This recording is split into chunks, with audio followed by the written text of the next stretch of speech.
Ang pagpapaliwanag na ito ng programang ito ay doon lamang sa mga kababayan nating laang makinig ng katwiran. Hindi doon sa mga taong kahit anong sabihin mo, sarado ng mga utak. Katulad ng isang professor dyan sa UP. Wag na natin ano yung pangalan. Wag na natin yan. Nagkataon lang na maritime law professor lang siya. Kung merong nakakapit na maritime, hindi ba niya naintindihan ang pinag-uusapan? Admiralty issues lang eh. Yung mga barko, yung mga shipping lines, ano yung mga rota nila, yung mga ganyan. Pagkatapos, panghihimasukan mo yung napakalawak na teritoryo ng public international law. Iba naman yung maritime law sa international law. Merong isa dyan na associate justice na retired. Ang buong akala niya, yung exclusive economic zone, parte ng ating territory. Ngayon lang niya siguro nalaman. Kaya ngayon, hindi niya maikurba yung dati niyang paniwala. Ngayon, pinipilit niya. Pinipilit niya ngayon. Alam mo kung bakit ko nasabi ito? Doon sa isang desisyon niya, sa pag-aakala niya ng exclusive economic zone ay parte ng ating territorial sea at teritoryo ng Pilipinas, ginibap niya yung napakalaking lawak ng ating territorial sea. Magandang hapon sa iyo, Nelson, at sa ating mga kababayan na walang sawang sumusubaybay sa atin. Sana mas marami sila ngayon. Medyo malungkot lang kami ni Nelson. Wala yung isa naming kasama, si Kuya Jen. Ano? Pero sisikapin namin mapaglingkuran namin kayo kahit na kahit dalawa lang kami. Kahit wala yung ating expert political analyst. Sen, unahin na natin yung pinakamainit. Para... Bakit ba mainit? Kasi, Sen, kahapon pa namin ito dinidiscuss eh. Dahil sa... viral ngayon at usap-usapan, yun daw hong statement ninyo doon sa nag-usap, may ini-interview ko sa Commission on Appointments ata ito yung isang official doon ng AFP, at doon daw po ay nabanggit ninyo na kung ganyan na rin lang ipamigay na natin ang Kalayaan Group Islands natin, at ito yung kinuha ng maraming mga matagal ng kahit anong sabihin nyo ay tutol sila. Sabi nga ni Jen, yan ang tawag ay personality bias. Ano mang sabihin ni Senador Dante Marcoleta ay tinututulan at sabi ay mali. Nagkaroon sila ng pagkakataon na putulin ng statement na yon, at ngayon ay pag-usap-usapan na kayo daw, ang rekomendasyon ninyo, ipamigay na lang yung isla na yan na teritoryo ng Pilipinas.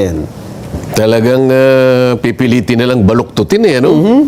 Alam mo, talagang marami ngayon sa ating mga kababayan yung bending the law. Bending the law. Ano? Kaya dito pwede nating sabihin bending the unclos. Pwede rin. Ang binabanggit mo ay nung humarap sa amin yung 35 members ng Armed Forces of the Philippines na confirmation nila. Ngayon, dahil sa 35 sila, karaniwan sa sistema namin, kung sino yung pinakamataas na ranggo sa kanila, siya yung magre-represent lang. So nagkaroon ako ng pagkakataon para kausapin sila tungkol sa namumuong usapin tungkol nga dito sa balitaktakan, palitan ng maanghang na pananalita between the Philippine side and the Chinese side, di ba? Sabi ko nga sa kanila, dapat maintindihan ninyo ito dahil kung sakasakali lang naman, nang dahil sa iringan na yan at patutsadahan na yan, baka nga lumaki yan. Kung magkagyera tayo, kayo yung unang haharap. Ayun nga. Kaya kailangan din maintindihan ninyo ang mga issue sa likod ng mga usaping ito. Di ba? Ito, nabanggit ko sa kanila kung naiintindihan nila na yung exclusive economic zone ay hindi yun ang West Philippine Sea. Dalawang bagay yun, sabi ko. Wala namang kako tayong pagtatalo kapag sinabi mo exclusive economic zone. Kahit na high school, pinag-uusapan na siguro sa kanilang mga eskwela yan. 200 nautical miles from our archipelagic baselines. Kung susukatin mo naman, territorial sea, 12 miles naman from the same baselines. Kung halimbawa ay contiguous zones, ito ay 24 nautical miles. Sa mga tweed, yung ating EEZ, at saka yung ating continental shelf, parehong 200 Nautical miles from the baseline. Okay. Ano makakuha pwede nating pagdebatihan dyan? Wala. Oo. Kasi hasta talagang sa atin yun. Kahit na walang tribunal, atin talaga yon sapagkat pirmado tayo sa UNCLOS at ibinigay ngayon 200 Nautical miles. Hindi lang naman tayo, lahat ng nakapirmang bansa, may kanya-kanya silang ganung lawak ng maritime rights na kung pag-usapan nga ay exclusive economic zone. Opo. Nagkakaroon lang tayo ng problema kasi may mga nagsasabi na yung lawak ng ating exclusive economic zone, yun na rin ang ating West Philippine Sea. Hindi po yun. Magkaiba pala yun.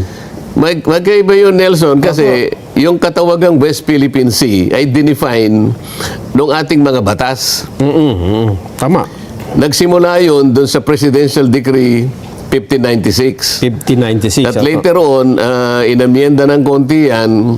Ito yung batas natin na ating ginawa 2024. Ito yung Republic Act 12064. Merong definition yan ang West Philippine Sea. Sinakop lahat ang ating mga maritime entitlements. Tama naman yun. Ano? Magmula kanya sa Luzon Sea, Yes. Scarborough Shoal, yung ating continental shelf, yung ating territorial sea, internal sea, exclusive economic zone, including the waters within, sabi niya, and around the Kalayaan Island Group. Okay. Yun ang definition ng West Philippine Sea. Sa mga tweed, mas malawak kesa dun sa ating exclusive economic zone. Yung, oo nga, no? Kasi yung Kalayaan Island Group, labas sila, doon sila sa tinatawag nating exclusive economic zone na 200 nautical miles lang. Ang totoo niyan, yung napakaraming features na yan sa ating sa mga mapa, nandyan na sila sa high seas. Kaya nga, tinatanong ko sa kanila, sabi ko, kinakailangan nating madistinggi ano ba talaga yung lawak ng West Philippine Sea. Dito kami hindi magkaintindihan. Hindi ko malaman kung ba't ako pa ang pinatututsadahan nila na hindi ko naiintindihan na sinasabi ko. Samantalang sila mismo, hindi nila maintindihan ang kanilang pinagmumulan. Sinasabi ko raw, naghahanap daw ako ng coordinates ng exclusive economic zone. Hindi naman yun ang sinasabi ko eh. Ang sinasabi ko, yung arbitral tribunal, ang kanyang dinesisyonan, exclusive economic zone. Hindi niya dinesisyonan ang West Philippine Sea. Dahil wala siyang karapatang gawin yun. Oo, dahil sabi nyo nga, magkaiba ang exclusive economic zone at ang West Philippine Sea. So kung ang dinesisyonan ay exclusive economic zone, hindi pa dinefine doon ang... Kailangan maintindihan ng mga kababayan natin. Kaya lang natin pinapaliwanag ito, hindi dahil sa mga taong maatake sa akin. Kahit ano pang gawin ko, mga atake ang mga yan eh. Ang pagpapaliwanag na ito ay dedicated po sa ating mga kababayan na talagang ang gusto nila ay maunawaan kung alin ang totoo. Matulungan natin silang unawain ang mga bagay na kung minsan ay mahirap. Dahil nga may technicality na involved dito. So, kailangan nating pakatandaan, lagyan natin ng demarcation dito. Ang pagpapaliwanag na ito ng programang ito ay doon lamang sa mga kababayan nating laang makinig ng katwiran. Hindi doon sa mga taong kahit anong sabihin mo, sarado ng mga utak. Medyo, hindi naman marami yan eh. Kukunti lang yung mga yan at nagpasya sa sarili nila na kapag ka ako nagsasalita, Mali agad. imamali lahat. Tama. Samantalang kung sisyasatin mo, kung uunawain mo, napakasimple lang eh. Doon lamang sa salitang UNCLOS, Nelson, UNCLOS, ano ibig sabihin ng UNCLOS? United Nation, ano ba yung clause? United Nations Convention on the Law of the Sea. Yun. So, Okay. batas pang karagatan pala ito. Batas pang karagatan. Na pinagkasunduan ng mga Ang pinag-uusapan bansa. lang natin dito ay karagatan. Yes. Hindi natin pinag-uusapan ang mga teritoryo na sinasakupan ng mga bansang claimants. Yung mga lupa, yung mga feature. Yung mga land isla. features. Oo. Merong tinatawag na shoal, may tinatawag na island, merong mga rocks, may high elevation may high tide elevation, may low tide elevation. Lahat yan mga features ng lupa, ng kalupaan. Walang jurisdiction. Walang kapangyarihan ng tribunal na magpasya tungkol dyan. Basta tubig lang. Tubig lang ako. Ngayon, yung sinasabi nating Kalayaan Island Groups, mga land features yun eh. Opo. Hindi natin pwedeng isama doon sa ating petisyon na ginawa sa tribunal noong 2012. Kung atin yun o hindi, re-rejecting ka, sabi niya, wala akong jurisdiction dyan. O kaya, sinasabi nila, narinig mo naman, pa nakikipagdebate sa akin. Ba't natin binabalik-balikan kanya eh? In-award na sa atin kanya yung West Philippine Sea. Hindi po. Hindi totoo yun. Walang award doon. Walang award. Ang pinag-uusapan lang sa arbitral award, exclusive economic zone. Hindi West Philippine Sea. Kaya kapag hinanapan mo sila ng coordinates, ayaw nilang kanya may coordinates na yung EEZ. Hindi EEZ yung pinag-uusapan natin. Ang pinag-uusapan natin, West Philippine Sea. Kasi yung ECC, talagang inherent ay nandun sa na atin, yun eh. Nandun na yun. Opo. Ang pinagtatalunan na lang natin, yung nasa loob muna. Kasi merong mga bansa na umoccupy nung saganang mga teritoryo na sana'y nandun. Aha. Katulad ng halimbawa, nung Mischief Reef, ano? Opo. Yung Mischief Reef, hindi lamang nasa loob ng ating EEZ, ito ay considered pa na low tide elevation. LTE. LTE talaga yan. Pagka- Anong ibig sabihin niyang Pagka LTE? LTE, ano ibig sabihin? Kahit kailan, kahit na ano pang structure na itayo mo, halimbawa ang China, ito masasabi ko ng derecha, para lang masabi nila, kahit si Marcoleta pro-China. Hindi po totoo yun. Ito po, yung LTE is low tide elevation. Apo. Yan po ang tawag dyan sa Mischief Reef. Yan ang karakter. Base po ito sa 2016 arbitral tribunal decision. Yun ang decision niya. Sabi niya, low tide elevation Elevation. yan. Pagka low tide elevation, kahit na ang China maglagay ng Great Wall of China doon, Kahit palaparin pa nila yun. hindi magbabago yung karakter na nature ng picture na yon. Na low tide elevation. Low tide elevation, ibig sabihin talagang sa Pilipinas yun. Dahil ang low tide elevation ay hindi nagja-generate ng Kahit ano wala. Territorial Tubig sea. talaga yun eh. Ayun. Wala siyang territorial sea, wala siyang another EEZ. Kasi kapag nag-high tide, hindi naman na siya nakikita. So wala, kumbaga sa natural na Sa low pag-usap, tide nga, halos hindi siya makita eh. ibig sabihin, walang lupa doon. Wala. Ayun, dahil nakalubog. Kaya nga, maritime lang eh. Maritime tubig. Kaya hindi mo pwede i-claim na Hindi meron mo kang pwedeng i-claim teritoryo. yun. At dahil yun ay sakop ng ECC, Atin talaga yun. sa Pilipinas yun. Oo. Ayun. Kailangan lang. Kaya lang, hindi nababanggit kasi ito dahil ang usapan lang naman yung patutsadahan sana eh. Oo. Kaya lang, nilakihan nila kasi isinako, pati iisi kasi pinag-usapan eh. Kaya lang, Sen, ang problema, mayroon silang occupant dun eh. Naka-occupy sila dun eh. So, dapat, wala sila dun talaga. Dapat wala sila doon. Ayun. May structure kasi sila doon. Oh. Isa pa, Apo. yung ayungin. Ayungin Shoal. Oh, ayungin Shoal, Apo. di ba? Ano din natin yun eh. Sakop pa rin natin. Sako pa rin natin yun. Kasi meron tayong barko na nakahimpil doon. Inangkor natin yung Gregorio del Pilar yata yun. Hindi ba yung Sierra Madre? Hindi ko alam kung nakalimutan. Sierra Madre yata. Sierra Sierra Madre. Madre, oo. Yung Basta meron tayong isang lumang-luma. Lumang barko. BRP Sierra Madre. Oh, tama. BRP Sierra Madre na parang symbolic on our part, nilagay natin doon. Aha. Parang isang natatanging testimonial na, Occupied amin natin. ito, occupied namin ito. Kahit na yun eh, nasa loob ng ECC, kung maunahan kasi tayo, i-claim din nila eh. Parang ganun, Sen. Oh, pero naglagay na nga tayo ng isang simbolo na tayo 'yon. Okay. Yan ngayon ang yan ngayon ang pinagmumulan ng hindi pagkakaunamaan, yung mga features. Opo. Bakit? Wala namang ruling kasi yung yung tribunal dahil nga wala siyang karapatang mag-rule. Sana sinabi niya sa China, gayong inalis ko na kaya yung 9 dash line dyan. Malinaw na yung EEZ na yan sa Pilipinas. Umalis ka na dyan. Umalis ka dyan ha. Umalis ka sa Ayungin, umalis ka sa Scarborough Shoal, umalis ka dyan sa Mischief Reef. Walang ganun. Walang ruling kasi bakit ka mo? Teritoryo yun eh. Land features. Opo. Land features. Yun ang nagiging problema. Bao de Masinloc. Bao de Masinloc is a rock. Base dun sa arbitral ruling na Oo, naman. No? dahil sa Raxia, meron siyang territorial sea. 12 nautical miles. 12 nautical miles. Sa palibot, Oo, oh. so, pwede niyang ihimpil yung mga barko niya doon. Kasi Pero mag-o-overlap siya sa sarili mong ECC. EEZ. dito nagkakaroon ng problema, Sen. Ano? Yan nga yung problema.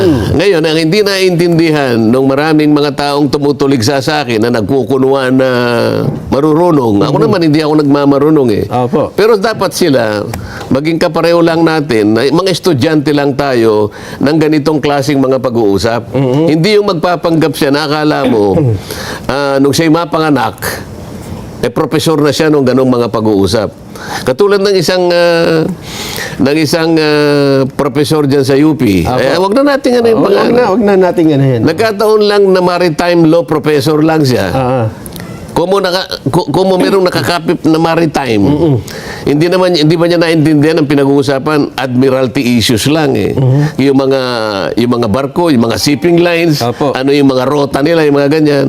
Pagkatapos, panghihimasukan mo yung napakalawak na teritoryo ng public international law. Iba naman yung maritime law sa international law. Aha. Ito yung gusto kong mapansin nila na hindi ninyo ko kayang sakta na nasasabihin nyo na mali si Marcoleta. Okay lang po yun eh. Ako naniniwala ko ang mga Pilipino pagdating lalo na pagka nabibigyan natin sila ng pagkakataong timbang-timbang nila yung pangyayari. Maiintindihan sila yung final referee dito eh. Sila ang final arbiter. Taong bayan. Kung alin ang talagang maliwanag ang pagpapaliwanag. Di ba? Hindi yung kinakailangang palabuhin mo. Ngayon, pag-usapan natin yung UNCLOS. Yung UNCLOS, nung pumirma tayo dyan, kagaya din ng China, meron tayong reservation. Aha. At yung mga reservations na yan, pumasok doon sa kalipunan ng mga provision ng UNCLOS. Ano yung reservations na yan? Reservation natin. Meron pala tayo. Sabi natin, hindi ka pwedeng mag-rule kapag ka merong issue ng territory. Ito nga yung mga land, ano? Okay. Merong pang isa. Pagka merong delimitation. Ano ibig Halimbawa, pumasok yung territorial waters. Opo. Delimitation yon. So, hindi ka pwedeng magpasya doon. So, anong pinasyahan lang? Actually, ang pinasya lang ng tribunal, kung ano yung hiningi natin. Nalaman mo yung ating petition sa arbitral tribunal, 2012 yata yun eh. Isa lang ang hiningi natin. Ano po yun? Tingnan po ninyo yung 9 dash line ng China kanya sinakop Ayun. pati yung aming west, pati po yung aming exclusive economic zone. Ayun, yung 9 dash line. Yun lamang. Wala nang iba. At yun yung sinabing hindi naman talaga dapat yung 9 dash line. Sinabi ng sabi ng tribunal, China, alisin mo kanya yung hindi natin kikilalanin. We will nullify the 9 dash lines because they're not even the basis of your historic rights. Wala. Okay? Yun lang ang pasya. Opo. Pero dahil may reservation doon, hindi naman pinasyahan ng tribunal, China, umalis ka dyan sa mga teritoryo. Kasi hindi niya jurisdiction yun. Na-occupy Yun ang nananatili na problema. na problema natin. Opo. Na dapat sana pinag-uusapan, hindi yung patot sa dahan. Oo. Pwede naman, halimbawa, nung magkausap kami, ito ulitin ko lamang, nung magkausap kami ng ambassador ng China, pinaliwanag ko sa kanya, at siya rin nagpaliwanag, talaga ka akong pinakamabuti, nag-uusap tayo. Yun nga kanya yung gusto ko eh. Sabi ng ambassador, tulungan mo nga ako kanya na lahat ng mga department secretary sana kung po pwede makausap ko, sabi niya, lalong-lalo na ang Department of National Defense. Opo. O tingnan natin, sabi ko, kung magkita kami ako ng ating secretary, kasi ano ko yan province mate ko yan eh. Natuwa pa nga siya nung malaman niya pareho kami taga-Tarlac eh, ni Secretary Gibo. You mean is your province mate? Yes, sabi ko. He is my friend. Ay, sabi niya, pwede kayang kahit na tatlo lang tayo, over a cup of coffee, parang ano lang. So, nag-i-initiate pa nga yung tao. Sabi ko, tingnan natin. Sulatan mo ako para ka ako malaman niya na talagang gusto mo ring makipag-usap sa kanya. What if I text you? Sabi niya. Oh, good, sabi ko. Hindi pa ako nakakalabas doon sa embassy, tinext niya na ako eh. At yung text message na yon, ibinigay ko sa Secretary of the Department of Foreign Affairs. Ayun. Para sa ganun, formally, maibigay din kay Secretary Guo. Yun yung right channel. Ano doon? Sinasabi ba pro-China tayo doon? Sa maliit nating magagawa, baka sakali, meron tayong may contribute na ikaayos nung hindi pagkakaunawa ng dalawang bansa. Tama po. Sino hindi nakakaintindi rito? Kasi Sen, ang hindi naintindihan ng iba, yung exclusive, yung word na exclusive sa exclusive economic zone Ulitin po. yung word na Nabubulol ka. exclusive sa salitang exclusive economic zone ay hindi naman talaga ibig sabihin sa tingin mo kasi parang ikaw lang doon walang dapat na pumunta doon. Kung wala sanang land features na merong iba-ibang claimants, Ayun, okay na yun opo. Ideal sana yun Ay, ideal. Nagkataon, isip-isipin mo naman, ang Vietnam, Ang pinakamarami yan. ang pinakamarami, 22 yata. Opo. Ang China, siyam. Ang Pilipinas, siyam. Ang Malaysia, 4. Aha. Dito nagkakaroon ng problema Ideally, At kung lahat wala... yun, Sen, nasasakop ng ECC. Yung iba, nakakalat dyan nakakalat nga Ngayon, yung iba na ma-manage, yung iba hindi. Apo. Di ba? Kaya nagkakaroon ng problema. Ngayon, kung wala sana itong mga teritoryo na sinakop ng mga claimants, Exclusive talaga sana. exclusive talaga yun. Pero sa technical na pangyayari, dahil sa pagkakasulat ng UNCLOS, kaya sinabing exclusive, talagang atin yung Atin tubig, lahat. yung maritime rights. Yes, So, yung exclusive economic zone, kasi limitado lamang yun. Kasi kailangan malaman ng mga kababayan natin, yung ating exclusive economic zone, tubig lang ito rights sa tubig. Opo. So ano-ano ang karapatan mo tungkol dito? May karapatan ka na sa exploitation, exploration, conservation, development, restoration, Pati sa pangisda. development, ganyan-ganyan. Pangisdaan. So both living resources and non-living resources. Basta dahil Ayan. yung tubig. Hanggang doon lang. Pero yung territorial sea, Ayan ang problema. talagang walang makikialam sa ito. Dito pwedeng makialam yung iba, makipag-kontrata ka, ganito. Exploration development, exploitation. Pero yung territorial sea, ito parte ng parte ng teritoryo mo. Kaya ang tawag territorial sea. Ito yung hindi masyadong naiintindihan ng mga kababayan natin na napakasimple lang. Pero sabi ko nga sa iyo, merong isa dyan na Associate Justice na retired. Ang bunga akala niya, yung exclusive economic zone, parte ng ating territory. Ngayon lang niya siguro nalaman. Kaya ngayon, hindi niya maikurba yung dati niyang paniwala. Ngayon, pinipilit niya. Pinipilit niya ngayon. Alam mo kung bakit ko nasabi ito? Doon sa isang decision niya, sa pag-aakala niya ng exclusive economic zone ay parte ng ating territorial sea at teritoryo ng Pilipinas, ginibap niya yung napakalaking lawak ng ating territorial sea. 242,000 square nautical miles. O nautical miles. Square miles. Nawala sa atin. Nawala sa atin sa pamagitan ng pagsusulat niya ng desisyon. Kasi sabi niya, di baling nawalan tayo ng 242,000, nag-gain naman tayo sa exclusive economic zone. Hindi niya alam ng exclusive economic zone, gaano man kalawak yan, hindi parte ng ating teritoryo. Yun ang pagkakaiba. Yun kahit saan, kaya mong ipaglaban yung territorial sea. Walang makikialam sa iyo doon. Dominion mo talaga yun. O, kaya ko lang nalaman na gano'n, kaya pala siya gano'n magsalita dahil hindi niya naintindihan, mulat-mula pa Akala niya territorial sea yun. Hindi.